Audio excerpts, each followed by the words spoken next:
Bismillahirrahmanirrahim. Sahabat. Baik apa?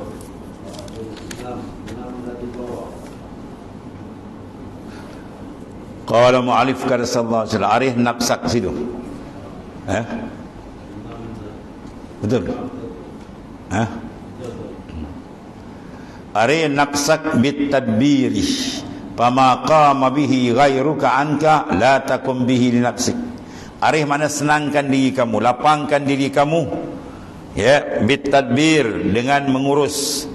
Mana senangkan oleh kamu akan dirimu daripada tadbir. Sebab orang tadi, insan bila dia tak jadikan makrifat kepada Ta'ala, dia tak sama dengan cara kita. Sebab kita masih memandang ru'yatun nafs, memandang diri kita.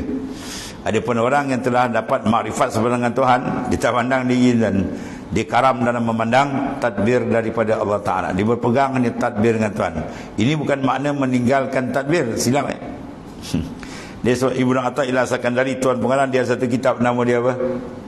Tanwirul Qulub bi Isqatit Tadbirul Uyub. Memancarnya cahaya nur makrifat di hati seorang dengan meninggalkan tadbir. Tadbir apa makna? Mengurus. Ya, kasbun maknanya usaha. Usaha dan ikhtiar dia tinggal. Apa makna tinggal? Jangan salah faham kan? Dalam suruh tak ada usaha, dia duduk aja. Jangan Sayyidina Umar kata, aku paling menyampah tengok pemuda pemalas yang tak nak kerja. Maksud di sini, tinggalkan iktimad, bersandar kepada tadbir. Itu maksud dia. Bila kita buat, serah ke itu. Itu maksud. Jangan terlintas hati kita bila dapatkan, ini saya rancang, habis, terbalik ini. Ya, dapat terus serah, ini minallah, billah ilallah, dari Allah, dengan Allah, kepada Allah, habis, tamam. Kalau dengan kita je habis, kita pandang je diri kita habis. Ru'yatu wujuduka mani'atun an syuhudi rabbik. Kau pandang dia diri kau terhijab dengan Tuhan. Ya, pandang dengan mana? Qalbi, roh dan sir. Itu dalam ni. Jangan ada keperasaan dengan kau pandang dia je. Itu cara dia. Sebab selagi kita pandang pada usaha kita tadbir, kita akan, sebab kita ada dua syariat. Syariat yang zahir mewajibkan kita usaha dan ikhtiar. Syariat yang batin mengharamkan kita berpegang, bersandar kepada usaha dan ikhtiar. Buat tapi jangan sandar kepada Allah. Keputusan dekat dia, bukan kat kita. Fa iza azamta fatawakkal 'ala Allah. Bila kita berazam usaha, serah. Mana serah itu menandakan usaha kita, usaha makhluk tidak memberi keputusan, kesan tak. At-taksir minallah. Kesan itu daripada Ta'ala. Sebab kadang-kadang banyak Tuhan tunjuk, kita buat lebih kurang dapat. Kadang kita buat macam nak mati, tak dapat. Sengaja Tuhan tunjuk kat kita, ya, bahawa yang beri adalah dia, yang menarik pun dia. Jadi oleh kerana kita tahu dia yang mentadbir, maka rehatkan kalbi. Mana rehatkan kalbi? Kalbi kita tak ada risau. Buat serah habis. Ya, sebab kita tahu dia tentu tu yang berlaku, bagi yang kita tentu. Kalau kita boleh menentu, tak ada seorang sakit dan tak ada seorang jadi susah, tak ada seorang bermasalah. Ya, tu. Siapa nak masalah, seorang tak nak. Kalau boleh dia nak senang, lihat kaya raya, tapi kenapa sebalik berlaku? Anda tahulah kita, ya, ada di sana, maknanya pentadbir yang sebenar. Dan Tuhan dah jelaskan dalam Quran dengan ayat yang terang, Allahu yudabbirus samawati wal ard. Tuhan yang mentadbir langit bumi, termasuk kita semua yang kerdil ni. Artinya apa? Yakni daripada berfikir dalam pekerjaan qut dan rizq. Qut maknanya makanan asasi, dan barang yang lain daripada barang yang ditakuti, dan barang yang diharap, dan kembalikan olehmu kepada Tuhanmu. Jadi maksud di sini, jangan kita berfikir pada pekerjaan qut. Masalah jangan tumpukan pikiran kita lebih-lebih sangat pada masalah rezeki. Sebab tu Tuhan dah jamin tu.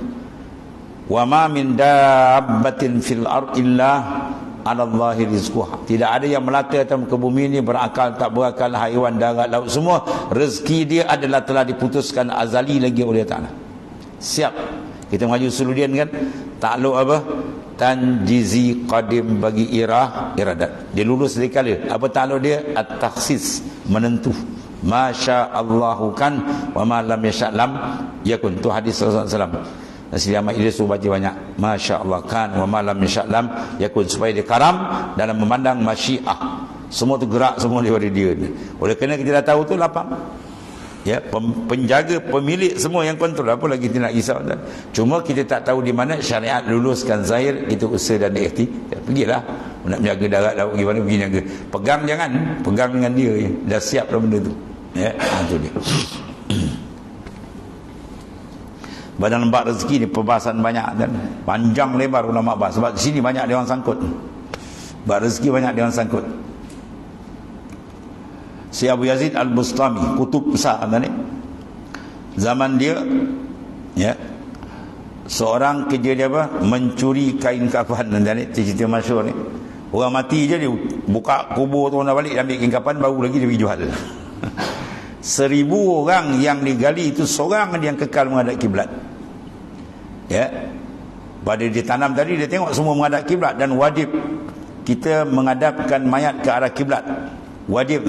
Dan sekiranya kita semua sepakat merasa mayat tu tak ada kiblat, semua yakin, terlupa, terdongak ke atas. Tanam pagi, petang semua tinggal. Yalah betul lah, kerana confirm memang dia berdongak, kita tak sempat nak ada kiblat. Wajib gali balik. Wajib gali balik. Betulkan balik. Kecuali sudah uzur. 2 bulan pun sadar tu gali dah habis dah pecah perut. Ya, tak payah gali lah. Kalau tak setakat 1 hari tu kena gali balik. Bermakna hukum dia wajib hadapkan ke arah kiblat. Tiba-tiba disaksikan oleh pencuri semua menghadap kiblat. Bila orang dah balik, dia gali ke ambil tu, semua terbalik. 1000 yang dicari tu seorang yang kekal menghadap kiblat. Ini dah mula menggegarkan kalbi takut insan. Lalu dia jumpa si Abu Yazid. Ya Sayyidi Syekh, apa makna ni? Ya, apa isyarat ni? Dia kata itulah orang yang tidak yakin dengan rezeki Allah. Itulah dia. Dia makan rezeki Tuhan sampai ke mati, berpuluh-puluh tahun dia makan, 70 tahun, 100 tahun, dia tak kenal Ar-Razzaq, siapa Tuhan. Berarti jangan kita suap makanan dalam mulut, jangan teguk air Allah punya, melainkan kita perasan ini haza min fadli rabbi, ini kurnia Tuhan kita. Sebab tu hikmat disuruh kita baca bismillah. Kullu amrin zibalin la yubda'u fihi bismillah fa huwa aqta. Tiada pekerjaan yang tak mudah bismillah, dia tak ada berkat. Rahsia kat situ, nak suap bismillah, kita kenal dia. Ya, nak apa nak guna semua kita buat, akhirnya kita ada rangkaian kalbi dengan dia. Tu. Jadi makna kalau itu ada, insya-Allah dia akan faham. Bila sudah ditadbir kita apa? Tidak ada runsing. Urusan rezeki dia dah jamin. Maka dalil kita beriman tidak ada sebarang kerunsingan dalam bab rezeki. Lapang selapang-lapang. Ya, cari bab lain tu bab zahir. Ini kita bincang dalam. Bab kitab ni semua dibincang kalbi. Sebab kalbi yang layak makrifat akan Allah. Jasad kita tak layak paling dalam liang lahat sangkau yang ada semua nak menyucikan dalam. Dan setengah daripada benda yang menggelapkan dalam ialah tadi asyab bir rizq. Dia syak dengan rezeki. Aku ni apa nak makan besok? Besok anak aku nak makan. Oh, berat je lah. Cakap tu siap boleh buat kufur dengan Tuhan. Sedangkan Tuhan dah jamin siap. Bahkan dalam mukhtar hadis diharamkan malaikat maut, tuan-tuan ni. Malaikat maut kena haram dengan Allah Ta'ala mengambil nyawa seorang kalau ada 1 biji rezeki yang untuk dia belum dimakan. Hebat tak kuat? Malaikat maut pun kena haram dengan Tuhan. Tak boleh ambil nyawa seorang kalau rezeki untuk dia tu yang telah ditentukan belum lagi dimakan. Kena selesai betul. Tak ada setitik air lagi untuk dia. Dah tamat bau, diambil. Itu maksudnya kuatnya jaminan rezeki. Lebih kuat daripada ajal dan ni kuat. Tapi jaga di situ banyak manusia tumbang. Sebab serangan yang berlaku kuat. Asyaitan ya'idukumul faqr. Syaitan menjanjikan kamu dengan kefakiran. Contoh kalau menghantar anak aju kamu dan ni banyak tu. Anak kau maju kamu besok apa nak makan? Dia cakap belahan ni. Nak makan pasir, papat kafar murtad orang dia cakap. Dia cakap tu pum tanggal agama dia habis. So dia mengucap balik. Kita nak cabar senang dia. Kau cuba buktikan. 1 orang tak usah banyak, seorang dia. Daripada dulu, kini dan selama-lama. Seorang dia kalau ada, dia kes menuntut ilmu, dia mati tak makan. Yang banyak mati apa kan? Mati makan ya. Ya, dia mati tu tapi tak termakan berapa karung di rumah dia. Duit berlambak dalam bank, lambat-lambat duit tak habis makan. Mati makan banyak, bukan mati tak makan kan? Ya, jaga tu. Ini serangan syaitan. Lebih dahsyat daripada serangan Yahudi kan. Yahudi laknatullah, dia serang umat Islam. Kalau kita tengok dahsyat kan, kezaliman dia memang dilaknat oleh Ta'ala tu. Ya, tapi orang yang dah kena serang, dia mati tu dia syahid. Bila syahid ke mana duduk sekarang? Al-Jannah. Tempat dia syurga, ada selamat, kita tak tahu lagi. Ya, ada pun serangan kalbi ni kalau dia musnah, konteks akidah kita dan konteks dengan Tuhan terjejas. Sebab kena jaga betul. Ya, berpandu pada ayat mana kita kena buang, jangan ada sebarang syak dalam bak rezeki. Dengan bahawa kita lapang selapang-lapangnya. Kemudian usaha pergilah buat tu tak ada apa. Talabul halal wajib, mencari rezeki halal tu satu kewajipan, pergi cari dengan zahir. Yang kita bincang ni dalam qalbi, roh, sir tempat dia tu. Habis ya. Dan tarbiyah dan duduk engkau serta Allah Ta'ala di bawah qadam orang yang suci dengan ikhlas. Ya. Jadi kita duduk di bawah tarbiyah. Qadam mana bawah kaki, mana bawah tarbiyah orang yang suci dengan ikhlas. Paling suci siapa? Wa Rasulullah SAW. Bawah dia siapa? Para sahabat tabi'in. Dan bawah dia apa? Segala arifin billah. Itu dia. Itu sebab disebut dalam hadis Nabi kata khiyarukum man zakkarakum billahi ru'yatuh wa zadakum fil ilmi mantiku. Orang yang terpilih di kalangan kamu siapa dia? Orang yang bila kamu tengok wajah dia je hati kamu mi'raj ke Tuhan. Tengok wajah dia hati ingat Tuhan. Ya, wa zadakum fil ilmi, dan menambahkan pada kamu ilmu mantik, mana pertuturan dia. Qala Allah, qala Rasul. Kalau di Melaka dia berapa orang? Ada 2-3 orang dulu. Tuan Guru Haji Abdul Wahid, Sidi Abdul Rashid, ya. Tutup dua kita yang mana tu memang ahlillah. Kita duduk dengan dia, pum. Kalbi dia kadang-kadang tak duduk alam mulki dah. Dia main alam lain dan concentrate tu. Itu maknanya orang yang hebat-hebat ya. Wali besar tuan ni. Dia tengok aja wajah dia hati ingat Tuhan. Kita tengok amal kita tengok macam projek Nabi. Projek ni ingat tak ada masuk. Kalau tak ada lain kita ada masuk, ada untung itu nampak. Ya, tak ada kerja lain. Ni aulia lah, kita duduk dengan dia tenang. Sebab kalau ulama besar wali tu kalau datang kita rasa macam ni kan. Kita duduk kat dia tersingkap tu. Allah banyak ni dosa aku, ya Allah aku ni jauh dengan Tuhan, terbuka. Duduk dengan dia je kalbi kita terbuka. Rasa kita masih jauh dengan Tuhan. Rasa kita masih banyak silap, banyak salah. Terasa. Tapi kalau kita duduk dengan ahli dunia macam tak ada benda tak masuk. Ya, dia cerita benda lain je. Ya. Dia cerita benda lain. Itu masalah. Sebab tu cari orang. Orang yang mana kamu lihat saja dia, hati kamu tup karen kata. Ini para awliya. Itu dia panggil apa? Dia panggil apa? Rabitah. Dalam Naqsyaband dipanggil Rabitah, dan tarekat dipanggil Rabitah. Kuat kena ada Rabitah. Mana pertambatan kalbi kita sentiasa berrabitah dengan mursyid dan orang atas. Sebab dia rangkaian sampai ke Rasulullah SAW. Kerana Rabitah hari-hari kita ada Rabitah. Ya, benda yang menambat supaya kita hati kita tambat dengan Tuhan. Kita tengok pokok nampak kebesaran Tuhan. Kita tengok laut nampak kebesaran tu Tuhan. Tengok langit dan segala-galanya nampak kebesaran tu Rabitah. Kita kena nampak kebesaran Tuhan dengan sebab melihat benda ni. Baik sekarang Rabitah, kita tengok alam lain, langit bumi, ingat Tuhan, itu Rabitah. Sekarang langit bumi dengan waliullah yang besar. Ini waliullah lebih besar kan ni. Kekasih Allah Ta'ala. Lagi dah besar. Kita tengok dia sab sama ada wajah zahir atau wajah ruhani dia tak keadaan dia. Itu dia panggil apa? Satu sir rahsia yang digunakan dalam perjalanan tarikat ialah apa? Rabitah. Jangan putus dengan mursyid kita, guru kita sentiasa ada dan ya.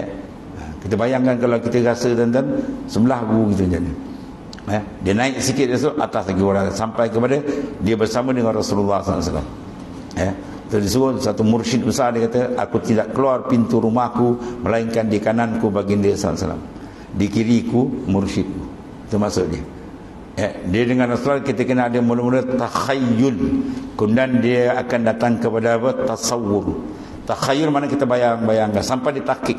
Ya, itu kan ada hadis. Bila kita nampak rasa-rasa bayang tak, dia ajar tu kias. Kias bagaimana? Bagi baca Quran. Rasulullah kata kau baca Quran naklah kamu menangis. Kalau tak menangis buat tu dia. Tabak mana buat menangis sampai menangis sungguh. Tu. Kita nak sampai menangis sungguh, buat rasa sedap, akhirnya pun menangis sungguh. Macam tu tadi. Bayang-bayang tam sampai terbuka. Itu maksudnya ya. Habis terbuka kalbi dia sentiasa dengan baginda sallallahu alaihi wasallam. Tapi selawat banyak kan ni. Bila kita kurang pun 12,000 jadi air kena bawa. Selawat. Dan selawat gunakan salatul ishq, selawat rindu. Dan bila rindu tu memang terbuka, nak terbuka dia akan rindukan ya. Ya. Pertama dia suruh kita apa? Sungguh-sungguh. Tu. Bila bersungguh betul-betul fokus ya, maka dia akan naik kepada lazat. Ya. Lepas lazat dia lain apa? Al-ishq, rindu. Lepas rindu baru dibuka. Lepas kerinduan berlaku betul di kalbi, rafa'tul hijab, aku buka hijab. Sebab kalau tak ada rindu, tak terbuka. Dan kalau rindu tak ada, dia tak akan hasil rindu kalau tidak ada lazat. Sebab tu kita buat ibadat, apa saja kita cek ada lazat tak. Lazat kita manis dengan Tuhan ada tak? Kalau tak ada, sila menangis banyak. Dia tanpa manis seronok. Lepas manis tu dia naik kepada rindu. Lepas rindu bawa rafa'tul hijab, dia bukakan ni hijab. Buka hijab atau mulalah pum. Kenikmatan besar akan diberi oleh Allah Taala nanti di antara dia. Kemudian dia kata man qama bi ghairu ilahin wallahu a'lam. Bismillahirrahmanirrahim. Alhamdulillahirabbil alamin. Wassalatu wassalamu sayyidina maulana Muhammadin. Allahumma fa inna khairal hamd. Alhamdulillah. Subhanakallahumma wa bihamdika. Ya.